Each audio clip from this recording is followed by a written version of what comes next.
speech on the 30th of June 1960. A lot of people then said he signed his death warrant with that speech because the Belgian government didn't want him. Not just because of the 30th of June speech, but because he was Patrice Lumumba, and he didn't fit in with the hopes of the Belgians and Americans and many people in business.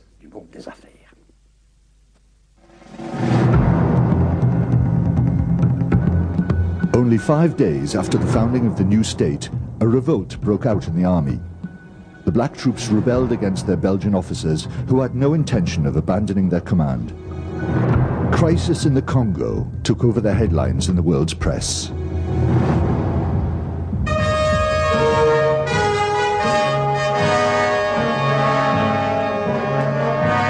In diesem Wagen wurde der italienische Konsul in Leopoldville ermordet.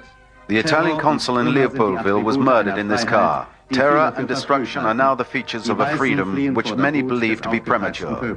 Whites are fleeing mobs who have been whipped up to anger.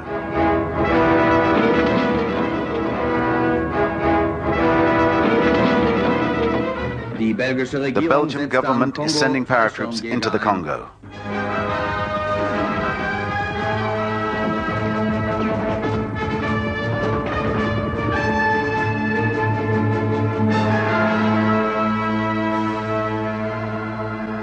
In the copper-rich province of Katanga, Lumumba's opponent, Chombi, called on the Belgians for help too, in order to disarm the troops. Less than 10 days after their withdrawal, colonial soldiers triumphantly returned to the former colony.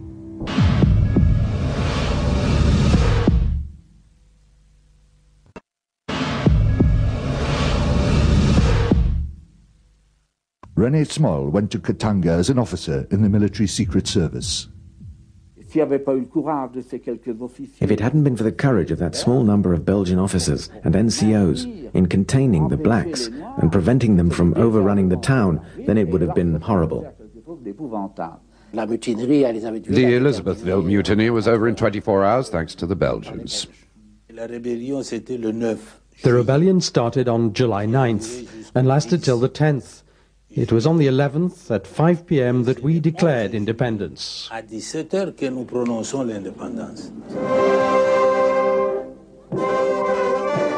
was the Katangan secession. Chombi, known locally as Mr. Cash Register, declared himself president of the separatist province. But he was a president installed by the Belgians.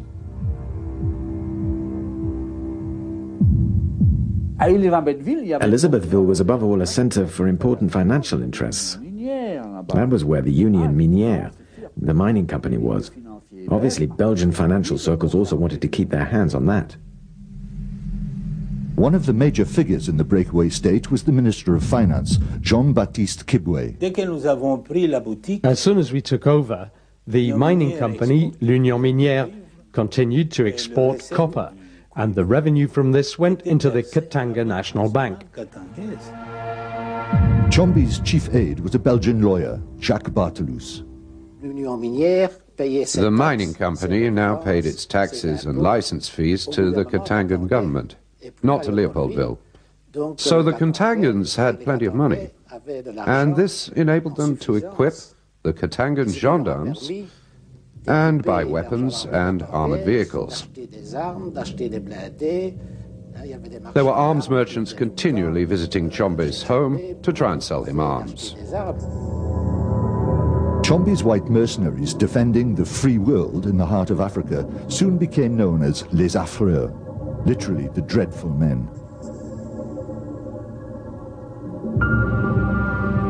There was anger and disappointment at the breakaway in the Congolese capital, Leopoldville.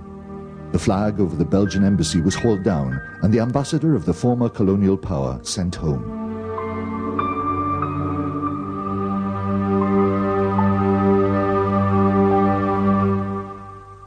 The plot was all ready and the plans prepared. They intend to impose a government against the wishes of the people. Belgium wants to balkanize this country, to break up the Congo. Lumumba asked that American troops come in to replace the Belgians and throw the Belgians out. They talked to Ambassador Timberlake, who realized that if American troops came in, almost certainly then Russian troops would come in. So Timberlake then recommended that instead of asking the United States, that they ask the United Nations to send troops to resolve the situation. At the request of the Congolese government, the UN has decided to replace Belgian troops with United Nations forces. In this way, the US representative Cabot Lodge has opposed Soviet attempts to make propaganda capital out of the Congo crisis. This was a con trick on a big scale.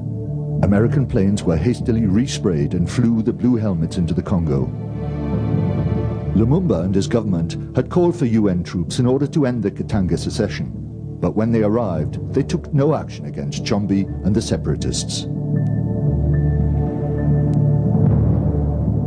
The Indian general Rikier went to the Congo as military advisor to UN Secretary General Dag Hammarskjöld. Unfortunately, Mr. Lumumba and Mr. Kasavubu, or for that matter any other Congolese leader, which belonged to one side or the other, their impression was totally wrong of how they were to use the UN. They expected the United Nations to behave as a big power like the United States does when it goes out to help a country. That they use force to help a country, they provide arms, equipment, intelligence. Well, the United Nations is not designed for that purpose. As the population celebrated the arrival of UN troops in the Congo, the Soviet Prime Minister Nikita Khrushchev was holding out prospects of help from the Red Army for the Lumumba government. Lumumba tried to use the Soviet embassy as a means of exerting pressure on the Americans. Without any official invitation, he traveled to the USA and asked for support against the Belgian intervention. But the jungle premier, as he was pejoratively called, wasn't even received by the president.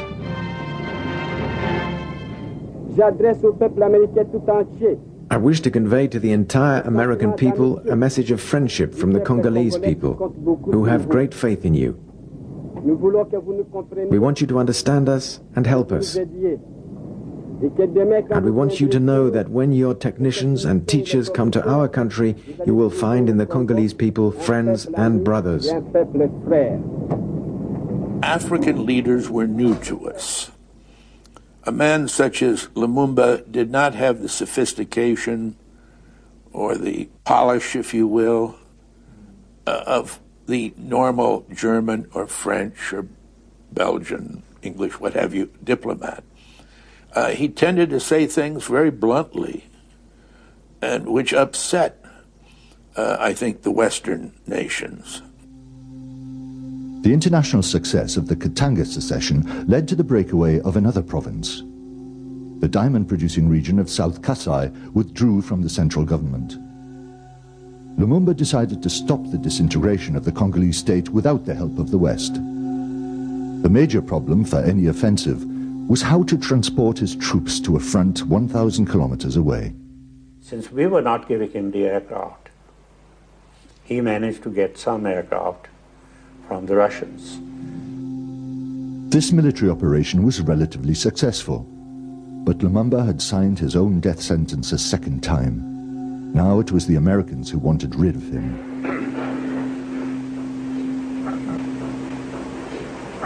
The United States deplores the unilateral action of the Soviet Union in supplying aircraft and other equipment for military purposes to the Congo, thereby aggravating an already serious situation which finds Africans killing other Africans. I had a little man at the airport, and if a white person got off a Soviet aircraft, he was considered Russian. Now, he could have been Czech, he could have been Bulgarian, because they had some Bulgarians and some Czechs there. But more likely he was right. And the man would go 1, 2, 3, 4 cross, 1, 2, 3, 4 cross. And at the end of the day, we would count these figures. So it was an approximation when I say 1,000. But they came in, and we were afraid that they would slowly take over the levers of power. Were you in contact with the Americans? Yes, my contact was Larry Devlin. Larry Devlin. We got on very well and we did some things together.